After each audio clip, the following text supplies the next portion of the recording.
തുടക്കം സൂചിപ്പിച്ചതുപോലെ തന്നെ ഈ മണിക്കൂറിലെ ഏറ്റവും പ്രധാനപ്പെട്ട വാർത്തയിലേക്കാണ് നമ്മൾ ആദ്യം പോകുന്നത്. ശബരിമല സ്വർണ്ണക്കൊള്ളയിൽ അനന്തസുബ്രഹ്മണ്യത്തെ ചോദ്യം ചെയ്യുന്നു. തിരുവനന്തപുരത്തെ ക്രൈംബ്രാഞ്ച് ആസ്ഥാനത്താണ് ചോദ്യം ചെയ്യൽ. ശബരിമലയിൽ നിന്ന് സ്വർണ്ണപ്പാളി ഏറ്റുവാങ്ങിയത് അനന്തസുബ്രഹ്മണ്യമാണ്. സനിസ ശോഭ ചന്ദ്രനും സിജോ വി ജോണും വിവരങ്ങൾ നൽകും. ആദ്യം സനിസ ശോഭ ചന്ദ്രനിലേക്ക്. സനിസ, ഈ പോറ്റിയുടെ ഏറ്റവും അടുത്ത സുഹൃത്താണല്ലോ ഈ അനന്തസുബ്രഹ്മണ്യം. അപ്പോൾ ഇരുവരെ ഒരുമിച്ചിട്ട് ഇരുത്തിയാണോ ചോദ്യം ചെയ്യുന്നത്? ആ ദൃശ്യങ്ങളിൽ നമുക്ക് കാണാം ക്രൈംബ്രാഞ്ച് ഓഫീസിൽ ഈ അനന്തസുബ്രഹ്മണ്യം ഇരിക്കുന്നത്. ഇയാളെ എപ്പോഴാണ് ഈ പ്രത്യേക അന്വേഷണ സംഘം ചോദ്യം ചെയ്യാനായി SIT ഓഫീസിൽ വിളിച്ചു വരുത്തുന്നത്? എന്താണ് വിശദാംശങ്ങൾ? അജി, കുറച്ച് ദിവസം മുൻപ് ഇയാളുടെ അനന്തസുബ്രഹ്മണ്യത്തിന്റെ വീട്ടിൽ SIT പരിശോധന നടത്തിയതായും കുടുംബാംഗങ്ങളുടെ മൊഴി രേഖപ്പെടുത്തിയതായിട്ടും ഇപ്പോൾ വിവരം ലഭിക്കുന്നുണ്ട്. കൂടാതെ തന്നെ ആദ്യം ഈ അനന്തസുബ്രഹ്മണ്യത്തെ ഒറ്റയ്ക്കാണ് ചോദ്യം ചെയ്തത്. ഇപ്പോൾ പോറ്റിയുമായി ഇരുത്തിയാണ്, രണ്ടുപേരെയും ഒരുമിച്ചിരുത്തിയാണ് ചോദ്യം ചെയ്യുന്നത്. 2019 പോറ്റിക്ക് വേണ്ടി മഹിസറിൽ ഒപ്പിട്ട് ദ്വാരപാലക ശില്പപാളികൾ വാങ്ങിയത് അനന്തസുബ്രഹ്മണ്യമാണെന്നാണ് വിജിലൻസ് കണ്ടെത്തൽ.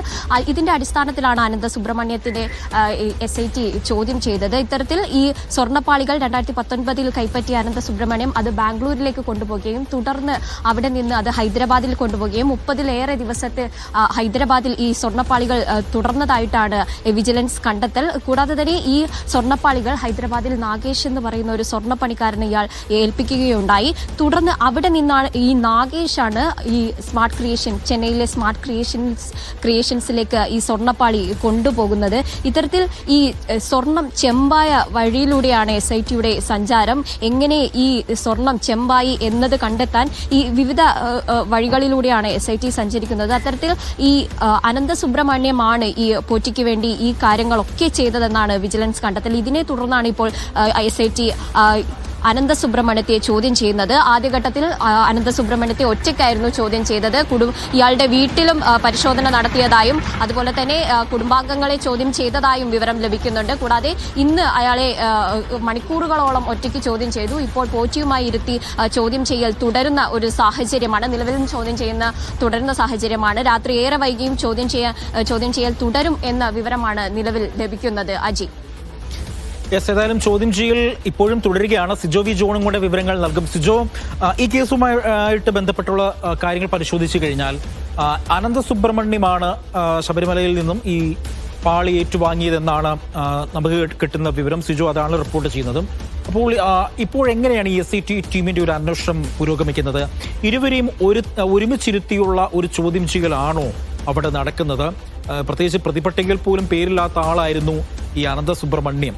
അപ്പോൾ സ്വർണ്ണപ്പാളി എങ്ങോട്ടാണ് കൊണ്ടുപോയതെന്നുള്ള വ്യക്തമായ വിവരം അനന്തസുബ്രഹ്മണ്യം അറിയാമെന്നുള്ളതാണ് പറയുന്നത്. എന്താണ് കൂടുതൽ വിശദാംശങ്ങൾ? ഈ ദേവസ്വം വിജിലൻസിന്റെ റിപ്പോർട്ടിലാണ് അനന്തസുബ്രഹ്മണ്യത്തെ കുറിച്ച് ആദ്യമായി പരാമർശിക്കുന്നത്. 2019 ജൂലൈ 19 സ്വർണ്ണപ്പാളികൾ ഇയാൾക്ക് വേണ്ടിയിട്ട്, ഉണ്ണികൃഷ്ണൻ പോറ്റിക്ക് വേണ്ടിയിട്ട് ഏറ്റുവാങ്ങിയത് ഇയാളാണെന്ന് പറഞ്ഞിരുന്നത്. അതിന്റെ അടിസ്ഥാനത്തിലാണ് ഇപ്പോൾ വിശദമായി ചോദ്യം ചെയ്യാൻ വേണ്ടി വിളിപ്പിച്ചിരിക്കുന്നത്. അജി പറഞ്ഞതുപോലെ പ്രതിപട്ടികയിലേക്കൊന്നും ഇയാളുടെ പേര് വന്നിരുന്നില്ല. കാരണം അത്തരത്തിലൊരു ഇൻവോൾവ്മെന്റ് ഈ അട്ടിമറിയിൽ ഇയാൾക്കുണ്ടോ എന്നുള്ളത് സംബന്ധിച്ച് ആദ്യം വ്യക്തത വരുത്തണം. അതിനുശേഷം മാത്രം പ്രതിപട്ടികയിൽ ചേർക്കുക അല്ലെങ്കിൽ അറസ്റ്റ് രേഖപ്പെടുത്തുക ഉൾപ്പെടെയുള്ള നടപടികളിലേക്ക് പോകാൻ വേണ്ടിയിട്ടാണ് അന്വേഷണ സംഘം തീരുമാനിച്ചിരിക്കുന്നത്. എന്തായാലും കഴിഞ്ഞ 2 ദിവസങ്ങളായി വിശദമായി തന്നെ ഉണ്ണികൃഷ്ണൻ പോറ്റിയെ SIT ചോദ്യം ചെയ്തു വരികയാണ്.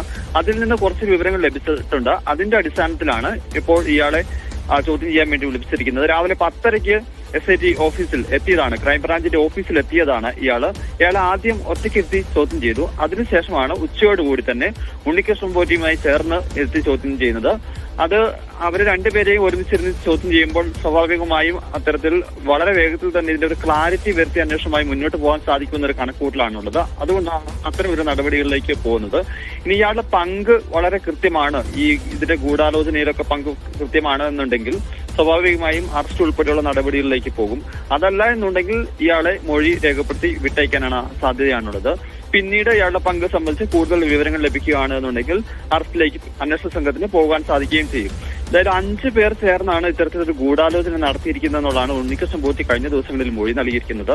അതിൽ ഒരാൾ ഉണ്ണികൃഷ്ണൻ പോറ്റിയാണ്. രണ്ടാമത്തെ ആള് അന്ന് ഈ സ്മാർട്ട് ക്രിയേഷൻസിൽ നിന്ന് ഉണ്ണികൃഷ്ണൻ പോറ്റിയുടെ നിർദ്ദേശപ്രകാരം ഇത് സ്വർണം ഏറ്റുവാങ്ങിയ കൽപേഷാണ്. അങ്ങനെ 2 പേരുടെ പേര് പുറത്തു വന്നിട്ട് ബാക്കി 3 പേരുണ്ട്. ഇനി ആ സംഘത്തിൽ ഇയാൾ ഉൾപ്പെട്ടിട്ടുണ്ടോ എന്നുള്ള സംശയം നിലനിൽക്കുന്നുണ്ട്. എന്തായാലും അത് വിശദമായ പരിശോധനകളിലൂടെ മാത്രമേ പുറത്തു വരികയുള്ളൂ. അത് കണ്ടെത്താനുള്ള ശ്രമത്തിൽ തന്നെയാണ് അന്വേഷണ സംഘം. എന്തായാലും വളരെ കരുതലോടെ ജാഗ്രതയോടെയാണ് അന്വേഷണ സംഘം മുന്നോട്ട് പോകുന്നത് നമുക്ക് പറയാൻ സാധിക്കും. കാരണം ഒരാഴ്ചയോളം എടുത്ത് തെളിവ് ശേഖരണം നടത്തുന്നു. അതിനുശേഷം ഈ കേസിലെ മുഖ്യപ്രതിയായ ഉണ്ണികൃഷ്ണൻ പോറ്റിയെ കസ്റ്റഡിയിലെടുക്കുന്നു. തുടർന്ന് അറസ്റ്റ് രേഖപ്പെടുത്തുന്നു. അതിനെ തുടർന്ന് ഈ സ്വർണം കടന്നുപോയിരിക്കുന്ന വഴികളിലൂടെ ആണ് ഇപ്പോൾ അന്വേഷണ സംഘം പോവുകയും ചെയ്യുന്നത്.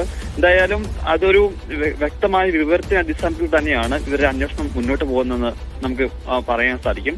അതുകൊണ്ടാണ് ഇത്തരം ഒരു നടപടികളിലൂടെ കടന്നു പോവുകയും ചെയ്യുന്നത്. എന്തായാലും ഈ 1-2 ദിവസത്തിനുള്ളിൽ ഹൈക്കോടതിയിൽ ഇതുമായി ബന്ധപ്പെട്ട അന്വേഷണ പുരോഗതി റിപ്പോർട്ട് നൽകേണ്ടതുണ്ട്. അതുകൊണ്ട് പരമാവധി വേഗത്തിൽ തന്നെ കൂടുതൽ വിവരങ്ങൾ തേടുക, അങ്ങനെ ഈ കോടതിയിൽ റിപ്പോർട്ട് സമർപ്പിക്കുക എന്നുള്ളത് തന്നെയാണ് അന്വേഷണ സംഘം കണക്ക് കൂട്ടുകയും ചെയ്യുന്നത്. ഇനി വരുന്ന ദിവസങ്ങളിൽ ഇതുമായി ബന്ധപ്പെട്ട കൂടുതൽ ചോദ്യം ചെയ്യലും അവരുടെ പങ്ക് വ്യക്തമാവുകയാണെങ്കിൽ എത്തുന്നവരെ അറസ്റ്റ് ചെയ്യുന്ന നടപടികളിലേക്ക് ഉൾപ്പെടെ കടക്കുകയും ചെയ്യും. ഇനി നാഗേഷിനെ വിളിച്ചു വരുത്തേണ്ടതുണ്ട്. കാരണം ഇയാളിൽ നിന്ന് അനന്തസുബ്രഹ്മണ്യത്തിൽ നിന്ന് ഈ സ്വർണം ഏറ്റുവാങ്ങിയിരിക്കുന്നത് നാഗേഷാണ്. നാഗേഷിന്റെ പങ്ക് നമുക്ക് വളരെ ദുരൂഹത തോന്നുന്നതാണ്. കാരണം ഇവിടെ നിന്ന് അനന്തസുബ്രഹ്മണ്യത്തിൽ നിന്ന് ഇത് ഏറ്റുവാങ്ങിയതിനു ശേഷം, സ്വർണ്ണപ്പാളികൾ ഏറ്റുവാങ്ങിയതിനു ശേഷം 39 ദിവസമാണ് ഇയാൾ ഈ സ്വർണ്ണപ്പാളികൾ കൈവശം വെച്ചിട്ടുള്ളത്.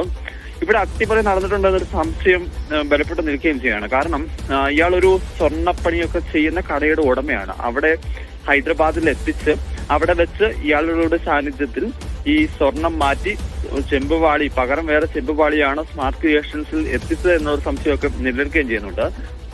അതുകൊണ്ട് അത് സപ്പോർട്ടീവായിട്ട് അതിനൊരു കാരണമായി പറയാൻ സാധിക്കുന്നത് ഈ സ്മാർട്ട് ക്രിയേഷൻസിന്റെ ഭാഗത്തു നിന്നും ഗുരുതരമായ വീഴ്ച ഉണ്ടായിട്ടുണ്ടെന്നുള്ള സംഭവം, അവരും ഈ ഇതിൽ പങ്കുണ്ട് എന്നുള്ള സംബന്ധിച്ച വിവരങ്ങൾ ഈ SIT തന്നെ ഹൈക്കോടതിയെ അറിയിക്കുകയും ചെയ്തിട്ടുണ്ട്. അങ്ങനെ ഇയാളും ഈ അനന്തസുബ്രഹ്മണ്യവും നാഗേഷും സ്മാർട്ട് ക്രിയേഷൻസിന്റെ പ്രതിനിധികളൊക്കെ ചേർന്ന് നടത്തിയ ഒരു ഗൂഢാലോചനയാണ് എന്നുള്ള ഒരു സംശയമാണ് നിലനിൽക്കുകയും ചെയ്യുന്നത്.